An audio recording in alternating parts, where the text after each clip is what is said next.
মৰিগাঁৱৰ জালুগুটিত আৰক্ষীয়ে এক অভিযান চলায়।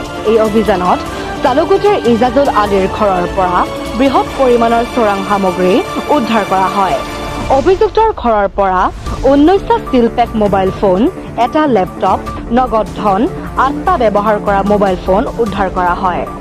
লক্ষণীয় বিষয় এয়াই যে আৰক্ষীয়ে ইজাজুলক থানালৈ নিয়াৰ পিছতেই ইজাজুলৰ বাসগৃহত ৰহস্যজনকভাৱে অগ্নিকাণ্ড সংঘটিত হয়। এই ঘটনাৰ তদন্ত বৰ্তমান কৰি থকা হৈছে।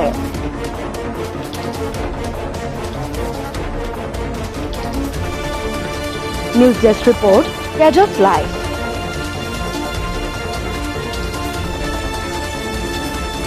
মই দেখা নাই এইটো পুলিচে কিবা মোবাইল চোৰ বিচাৰি আহিছিলে, কাৰোবাৰ চুৰি হোৱা মোবাইল। এই মোবাইল অভিযান কৰি ইয়াত মানে লেপটপ, মোবাইল আৰু কিছু কেছ টকা কিছু পাইছে। কিমান মই এমাউণ্টটো ক'ব নোৱাৰিম, গতিকে এইখিনি ড্ৰাগছ পাইছে নাই মই দেখা নাই, মই ক'ব নোৱাৰিম। মই মেৰাজৰ পুতেক 2 নম্বৰটো ভাই বুলি কয়, ভাই বুলি জানো, বেলেগ নাজানো একো। তেওঁক লৈ গৈছে। মোবাইল 20টামান পাইছে বুলি কৈছে। 30টা আৰু চুৰি মোবাইল আৰু লেপটপ পাইছে, তাৰপিছত কেছ টকা পাইছে 80,000 নে 82,000 এনেকুৱা চামথিং কিবা পাইছে আৰু। এইটো বৰামাৰা তিনিআলি মেৰাজুদ্দিন বুলি কয়, তেওঁৰ ঘৰত। কি হৈছিলে মানে সন্ধিয়া মই বজাৰত গৈছিলোঁ, তাৰ পৰা আহি দেখিছোঁ মানে ইয়াতে পুলিচ আৰু ৰাস্তাত মানে বহুত মানুহ দেখা পাই আহিছোঁ। অহাৰ পিছত মানে ভিতৰত পুলিচ পাইছোঁ।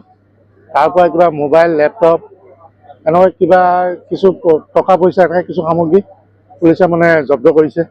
কৰাৰ পিছত মানে এই মেৰাজৰ ল'ৰাটোকো মানে পুলিচে এৰেষ্ট কৰিছে। তাৰপিছত তেওঁলোক লৈ যোৱাৰ পিছত ইয়াতে যিখিনি পাব্লিক আছিল, জালুগুটি আমাৰ IC ছাৰে পাব্লিকখিনিকো যাব দিলে। ময়ো আছিলোঁ, ময়ো ক'লোঁ সকলো ঘৰে ঘৰে যাক গৈ। তাৰপিছত সকলো ঘৰে ঘৰে গ'ল, ময়ো ঘৰত গ'লোঁ। ঘৰত গৈ কিছু সময় থকাৰ পিছত মানে খবৰ পাইছোঁ যে জুই লগাই দিলে।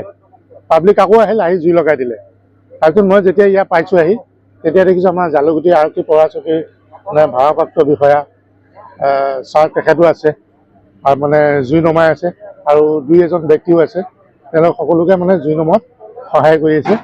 তাৰ কিছু সময়ৰ পিছতে মানে অগ্নি নিৰ্বাপক গাড়ী আহিছে, এতিয়া মানে জুইটো নমাই